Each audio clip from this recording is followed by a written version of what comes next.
Selamat siang, saudara-saudari yang terkasih. Saya berada di Joglo Inspirasi, kebun dari Gereja Santa Maria Ratu Rosari Gianyar. Dari tempat ini saya ingin berbicara tentang apa yang disebut dengan kedaulatan pangan.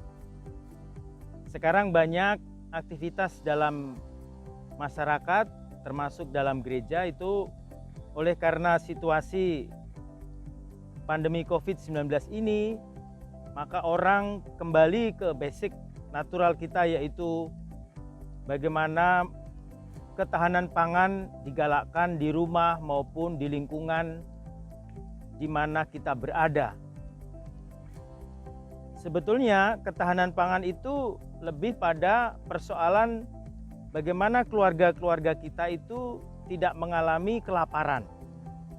Maka lahan yang ada sekecil apapun di rumah itu digunakan untuk bisa mendistribusi, bisa memenuhi kebutuhan harian, yaitu makanan sebagai kebutuhan pokok manusia. Tapi gereja dalam hal ini itu harus melompat lebih jauh bersama pemerintah. Bukan hanya berbicara ketahanan pangan, tapi lebih pada kedaulatan pangan.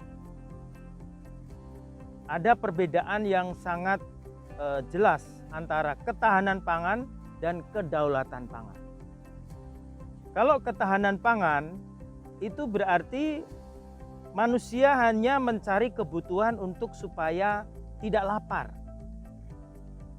Sedangkan kedaulatan pangan, orang berbicara tentang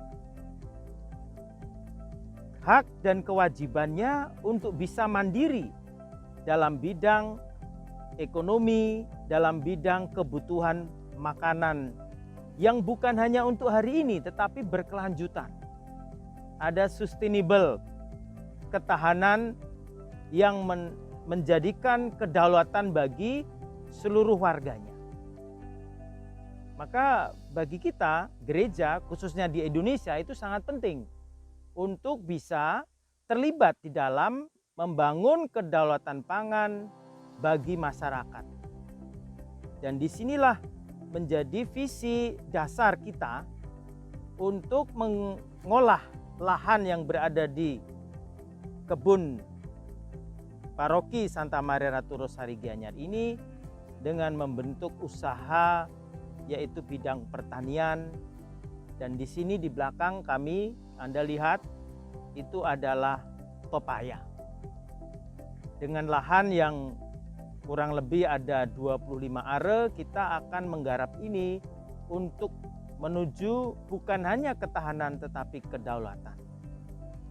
Maka Joglo Inspirasi menjadi tempat untuk bisa memberikan inspirasi kepada siapapun masyarakat, bukan hanya pada gereja, sehingga kita mampu di suatu saat dia menjadi suatu kekuatan dasar di mana masyarakat itu berdaulat atas pangan, atas ekonominya.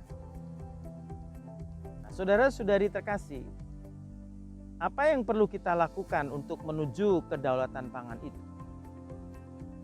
Yang pertama tentu kita harus berani untuk kembali kepada apa yang disebut dengan pekerjaan yang dulu bangsa kita lakukan, yaitu bidang pertanian. Karena pangan pasti membutuhkan keahlian dalam bertani, berkebun, dan itu membutuhkan lahan. Dan kami di Bali, pertanian itu sebetulnya menjadi tonggak perekonomian dari provinsi ini, bukan hanya pariwisata. Sekarang pariwisata sedang terjun payung, ya, sedang jatuh, tersungkur dengan adanya pandemi COVID-19 ini. Maka masyarakat Bali kembali ke basic, ke natural, ke alam, ke bumi, yaitu pertanian. Apa saja macamnya terserah, tetapi mungkin kita harus melihat luasnya lahan dan juga kemampuan dari masyarakat untuk bisa membangun kedaulatan pangan bukan hanya bagi masyarakat tetapi juga bagi keluarga-keluarga di sekitar kita.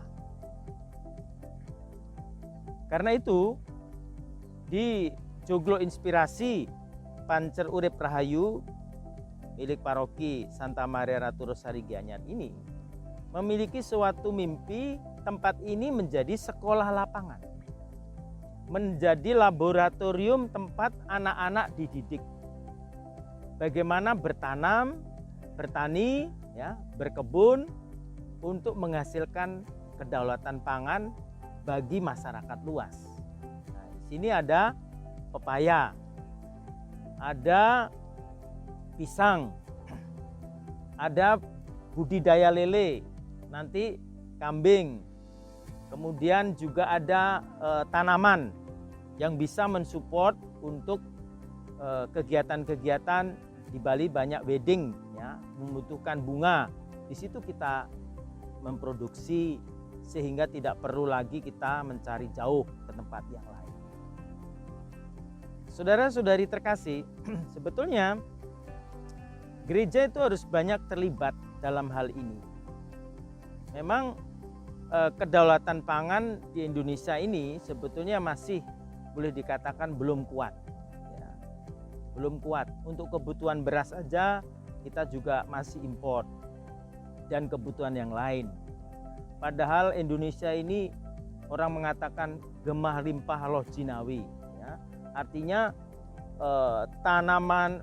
tanah yang subur, tanaman apa saja itu bisa seperti di sini.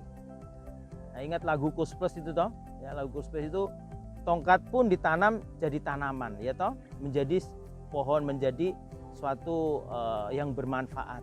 Ya. Ini menunjukkan apa? Bahwa Nusantara Indonesia ini suatu lahan yang luar biasa, yang kaya, yang diciptakan oleh Tuhan. Maka gereja harus merawat bumi ini, merawat lingkungan hidup. Tanpa itu gereja juga tidak bisa mencita-citakan apa yang disebut dengan kedaulatan pangan. Memang banyak hal terjadi persoalan, mulai dari privatisasi, liberalisasi, ya, pertanian kita itu, tani-tani kita itu susah, ya. Karena apa? Dulu di Bali beras, kita punya lahan banyak, tetapi untuk memanen tidak ada tenaga kerja. Kita harus mendatangkan tenaga kerja dari luar. Dan ini juga generasi muda kita ajak untuk, ayo mari kita kembali ke basic kita, natural kita, yaitu sisi pertanian yang dulu menjadi andalan sebelum pariwisata. Gereja berbuat apa terhadap persoalan-persoalan ini?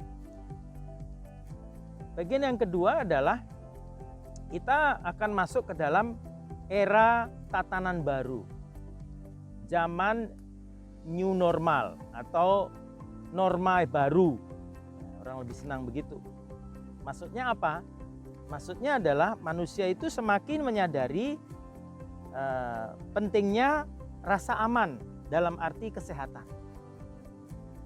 Rasa aman juga dari sisi kesehatan, dari kebersihannya. Juga dari sisi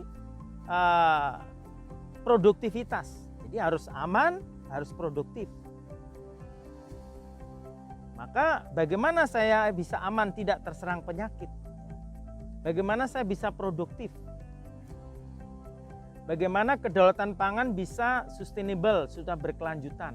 Kalau tanpa itu, kita itu hanya senang-senang saja, lele, senang-senang lama hilang, ya.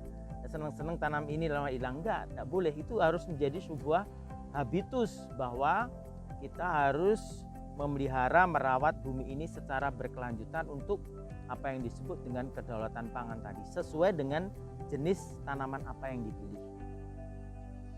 Bagaimana supaya aman dan produktif?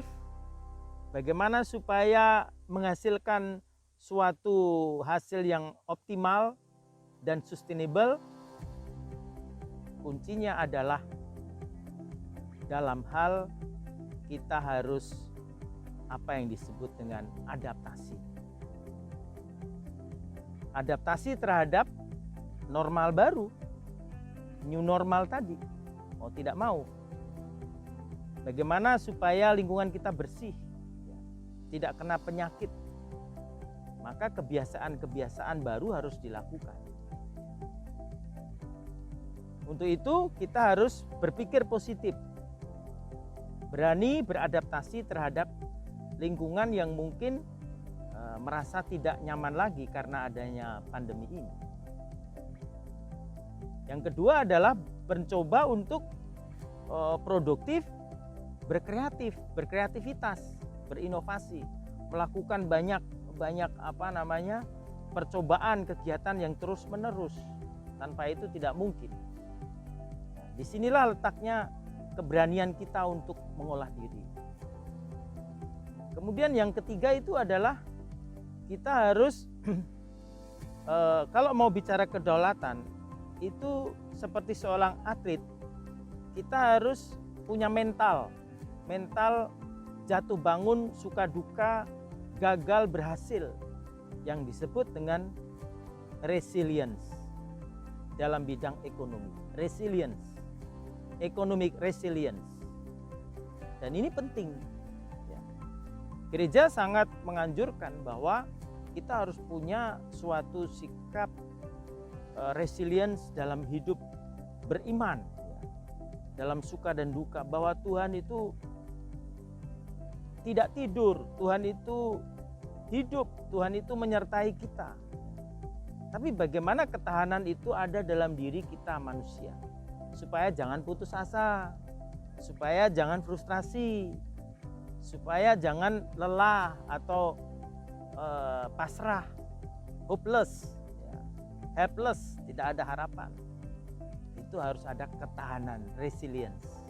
Ini penting sekali. Bagaimana gereja itu menanamkan pada generasi muda suatu resilience, bukan hanya persoalan ketahanan dalam hal iman dan mental, tapi resilience juga dalam hal bercocok tanam, bertani.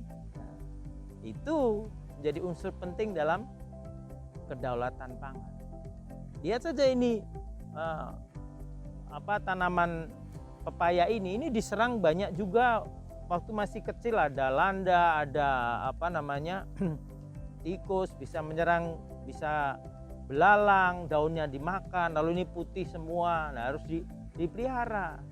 Dulu alang-alang harus dibersihkan. Jadi harus ada ketahanan itu, jatuh bangun. Resilience sangat penting. Kalau Anda ingin sukses, Anda memiliki kedaulatan pangan, resilience sangat dibutuhkan. Saya kira itu hal-hal yang perlu diperhatikan oleh kita semua dalam hal bicara tentang kedaulatan pangan. Kami menganjurkan bukan hanya ketahanan, tetapi lebih jauh lagi adalah kedaulatan pangan. Terima kasih, semoga inspirasi ini memberikan pencerahan bagi Anda semua. Tuhan memberkati.